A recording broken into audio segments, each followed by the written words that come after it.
What if I told you that the election the world called peaceful was built on graves no one was meant to find? What if I told you that while international observers smiled for cameras and diplomats praised stability, mothers were burying their sons before sunrise with no coffins, no prayers, no justice?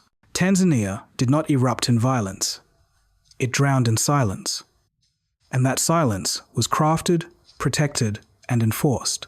For months, the government spoke of calm, they spoke of order, they spoke of unity, but the ground beneath their words was shifting, carrying the weight of bodies laid into hurried pits near military barracks, and none of it was supposed to reach you.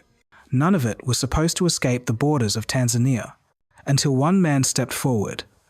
Larry Madowo, a journalist armed with nothing but truth, a camera, and the kind of courage our ancestors whispered about. He went where the state refused to look. He listened to families forced to hide their grief. He walked on soil, still soft from the night's digging. He gathered videos filmed by trembling hands, matched satellite images to the scars on the land, and shattered the wall of lies meant to keep a nation quiet. The world expected a simple election, a quiet vote, a peaceful transfer of power. That is what the government promised, and what the international community wanted to believe. For years, Tanzania had been called an island of stability, a place where politics rarely spilled into the streets, but stability can be the most dangerous lie when it is manufactured by force. Long before the first ballot was cast, the air across the country had already changed. It felt heavier, slower, as if the nation itself was holding its breath. In the months leading up to the vote, opposition voices began to disappear one by one. Some were arrested in the middle of the night. Some simply vanished. Rallies were banned. Public gatherings called illegal. Entire towns were warned not to speak too loudly about politics. And when Tundu Lissu, one of the strongest opposition leaders, returned home with hope still burning in his eyes, he was arrested within hours, charged with treason, and removed from the ballot, stripped of his right to stand before his own people. For many Tanzanians, that was the moment the election died before it began. The government's message was clear. There would be no competition, no dissent, no challenge to the ruling party. And as the day of the vote approached, fear became as common as dust in the air. Then came the blackout. 3 long days without internet across the entire nation. No messages, no videos, no witnesses. The silence was not an accident. It was a curtain, pulled over a country, preparing to hide its own reflection. People whispered in markets and churches, wondering what was happening in the polling stations they could no longer see. When the internet returned, the results arrived almost instantly. 87% turnout, 98% victory. Numbers too perfect to be believed, too polished to reflect the chaos people had sensed beneath the surface. The announcement was met not with celebration, but with disbelief. Young people poured into the streets. Mothers joined them. Students marched with handmade signs, asking only for one thing: to be heard. There was no call for violence, no anger, only a demand for truth in a nation that had lost it. And yet the government saw even peaceful demands as a threat. Police were deployed in heavy waves, blocking roads, raising shields, preparing for a battle no one had planned to fight. Tear gas filled the air first, burning eyes, stinging skin, pushing people back. But the crowds did not leave. They stood their ground because something inside them said this moment mattered more than fear itself. And when the gas no longer worked, the bullets came. Real bullets fired at unarmed citizens whose only weapon was their voice. From that moment, the country crossed a line that could not be walked back. It was no longer an election. It was the beginning of a storm that would swallow everything that came after. Larry Madowo did not walk into Tanzania as a hero. He walked in as a man who wanted answers. But answers have a way of hiding in places where the light rarely reaches. The first town he visited sat quiet beneath a pale morning sky, the kind of quiet that feels unnatural, as if the ground itself is trying not to remember what it has seen. People watched him from a distance, unsure if he was another foreigner searching for a headline or someone who had come to listen without judgment. It took time for the silence to loosen. And when it did, it came in whispers, trembling, afraid. A mother was the first to speak.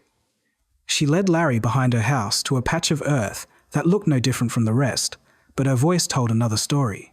She said her son had been taken during the protests, and when they returned him, they gave no explanation, no record, only an order to bury him before sunrise. No coffin, no ceremony, no words. She said the soil was still warm that morning, as if the night had not finished swallowing the truth. Larry placed his hand over the ground, and even in silence, he felt the weight of what lay beneath. From there, he traveled deeper. Villages where young men had vanished. Hospitals where doctors whispered that security forces took wounded protesters away before they could be treated. Every corner of the country held a fragment of the nightmare, and Larry gathered them like broken pieces of a mirror. People handed him mobile phones, shaky recordings captured in fear. Grainy clips showed officers firing into crowds, bodies falling, people running without direction except away from death. Some videos caught the echo of screams. Others captured the moment life left a face. Each one was a testimony the government hoped would dissolve in the dark. But technology does not lie. Experts helped Larry trace the videos back to exact street corners, mapping every frame to real locations. And when they compared the images to satellite scans, the land began to speak. Patches of disturbed earth near military compounds, long rectangular shapes beneath the soil. The kind of marks that do not appear by accident. The kind of marks that match mass graves. Larry stared at the screen for a long time, knowing he was no longer documenting isolated tragedies. He was documenting a system. One story struck him harder than the rest. A pregnant woman running from gunfire. She fell in the middle of the road, her hands still reaching forward as if trying to save the child she carried. The neighbors who tried to help her said the police fired again, forcing them back. By the time they returned, she was gone, her body taken. Her family never told where she was laid to rest. Larry recorded the testimony in near silence, the room heavy with grief that no words could soften. Every mile he traveled, every person he met, revealed the same truth. This violence was not random. It was not the chaos of an angry crowd or a moment of panic. It was organized, deliberate, structured. A quiet machinery of fear meant to erase not just bodies, but memories. Yet, with each step, Larry gathered those memories back, stitching them into something the world could no longer ignore. When Larry Madowo released his documentary, it did not arrive quietly. It dropped into Tanzania like a stone breaking the surface of still water, and every circle of that impact spread outward, touching places the government never expected. Within hours, the silence the state had worked so hard to protect began to crack. And at the center of that crack stood Samia Suluhu Hassan, a leader once celebrated as the gentle reformer of East Africa, now forced to watch her image collapse under a truth she could no longer control. She had spent years shaping herself as the face of progress, the woman who would heal old wounds, who would open the press, who would restore trust, but Larry's investigation peeled away that mask. The world saw the contradiction between her speeches and the earth freshly turned near military barracks, between her calls for peace and the videos of young men shot in broad daylight. She insisted the reports were exaggerated, that the numbers were wrong, that the opposition was stirring trouble, but the evidence did not bend for her. It was cold, it was quiet, and it was undeniable. Behind closed doors, her anger burned. Not the anger of innocence, but the anger of someone exposed. Ministers whispered that she slammed her fist on the table during a crisis meeting. Advisors said she felt betrayed, embarrassed, cornered by forces she could not intimidate. She feared not only the documentary itself, but what it had unleashed. Diplomats who once praised her reforms began to demand answers. Human rights groups called for investigations. International broadcasters replayed the footage again and again, shifting global opinion with every loop. Then came the pressure that frightened her most. Investors withdrew their money, quietly at first, then in waves. Companies paused projects. Tourism numbers fell sharply in Arusha, a blow that touched hotels, guides, markets, entire families, the economy. Once her proudest achievement began to tremble. Because nothing makes a leader look weaker than a nation losing confidence in its future. Inside the ruling CCM party, powerful members started asking dangerous questions. Could Samia still protect them? Could she still win elections? Could she survive the storm she had invited by letting violence trump democracy? They remembered what happened to other leaders across the continent when trust evaporated. They remembered how quickly loyalty dissolves when survival is at stake. The crisis was no longer political. It had become personal. Her legacy was slipping away. The image she hoped the world would remember was drowning beneath headlines of brutality and mass graves. She saw not only the threat to her reign, but the threat to her story, the story she had carefully constructed. And as the pressure mounted, one question hovered over the State House like a shadow no one could dismiss. If one documentary could do this, what would happen when the world demanded accountability? The walls around power were no longer solid. They were shaking, and Larry Madowo had lit the fuse. The protests began like a heartbeat, steady and human, rising from streets that had carried years of quiet frustration. Young people were the first to step out, their voices thin but determined. Then mothers joined them, carrying the names of their missing sons. Students marched beside workers, and suddenly the streets of Dar es Salaam, Mwanza, Dodoma were no longer ordinary roads, but arteries pulsing with a nation's plea. They walked with flags, not weapons. They sang hymns, not war cries. Their message was simple. We want the truth, but to a government clinging to control, truth is always the most dangerous demand. Police lines formed before the chants even reached full strength. Shields glinted in the sunday. Tear gas hung in the air like a warning. Officers shouted orders, but the crowd held its ground.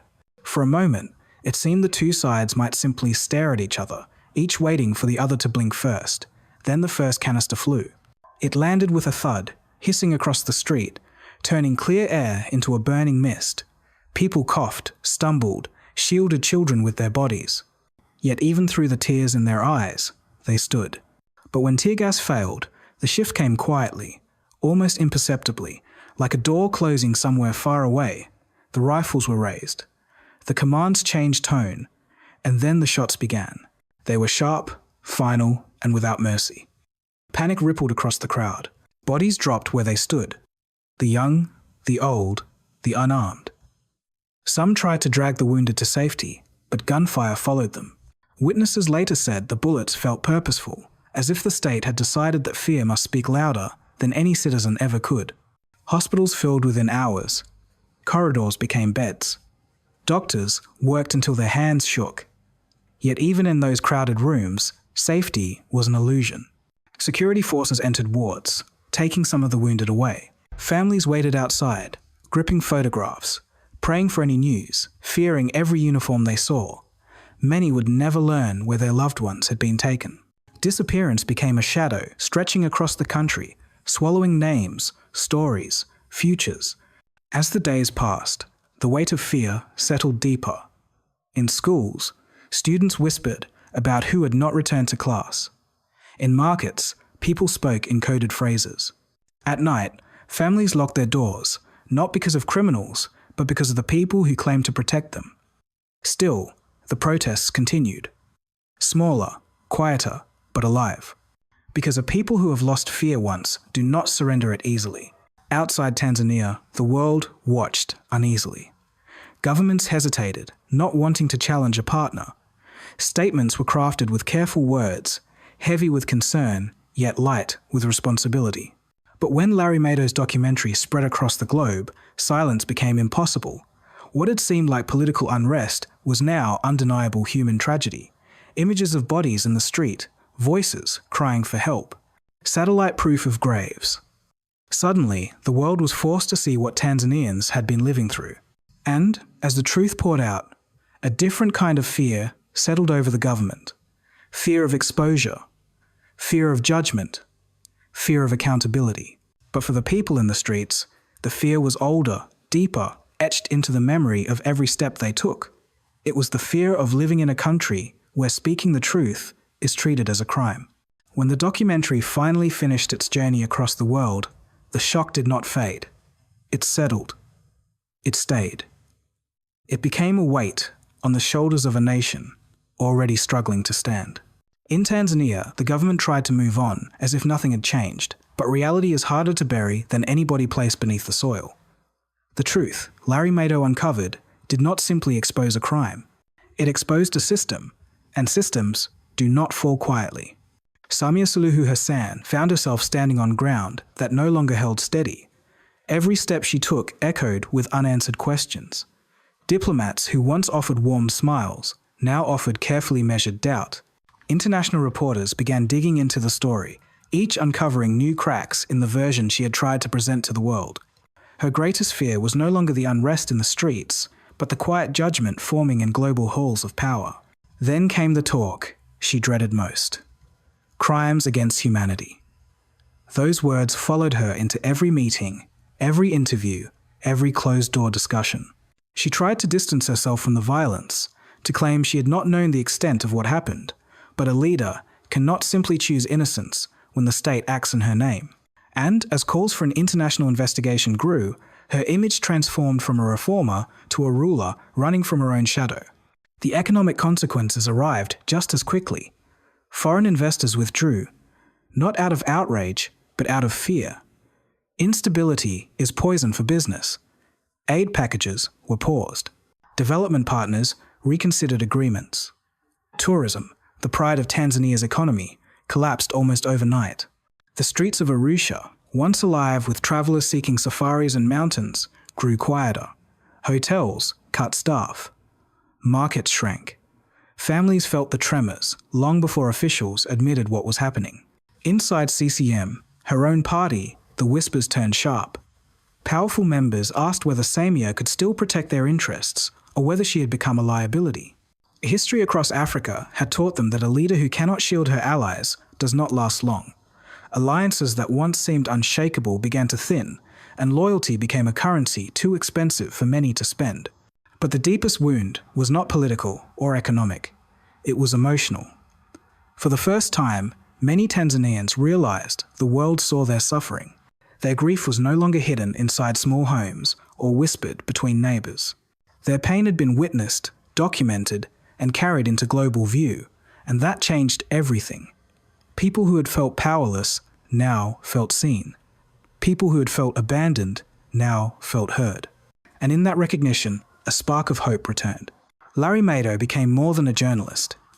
He became a symbol of what courage looks like when the powerful hope you stay silent. His work reminded Africa that truth does not need permission to exist. It only needs someone brave enough to hold a light steady in the dark. Across the continent, young reporters studied his methods. Activists shared his film. Communities whispered that maybe one day justice would no longer be a distant dream. And even if Tanzania's political future remains uncertain, one thing is undeniable: the story can never be buried again. The graves are no longer hidden. The silence is no longer complete.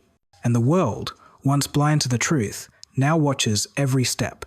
In the end, the story of Tanzania in 2025 is not only a story about a government or a president, it is a story about a people who refuse to disappear. A story about families who carried their grief with dignity when the world did not yet know their names. A story about voices that trembled at first, then grew strong enough to shake the silence built around them. And it is a reminder that truth, once uncovered, becomes its own force. It does not ask for permission. It does not wait for the approval of power. It simply rises. The world now watches Tanzania with a mixed heart.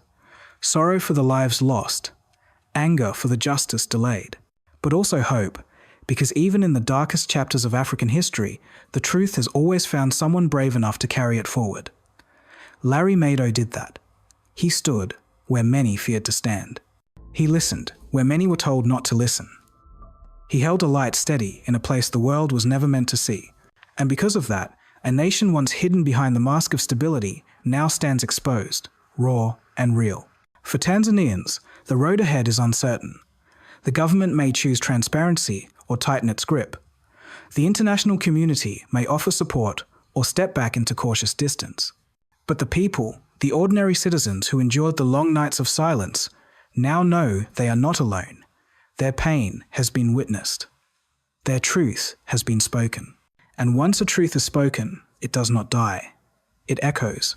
So we leave you with a question, one that reaches far beyond Tanzania.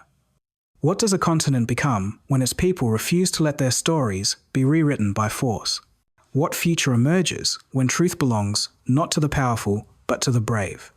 And how far can Africa rise when courage is carried not by a few, but by us all? If this story moved something in your chest, do not scroll past. Like, share, speak. Subscribe because they hid our history long enough. Let us speak our future out loud. Thank you for being here. We will see you in the next story, the kind they still do not want you to hear.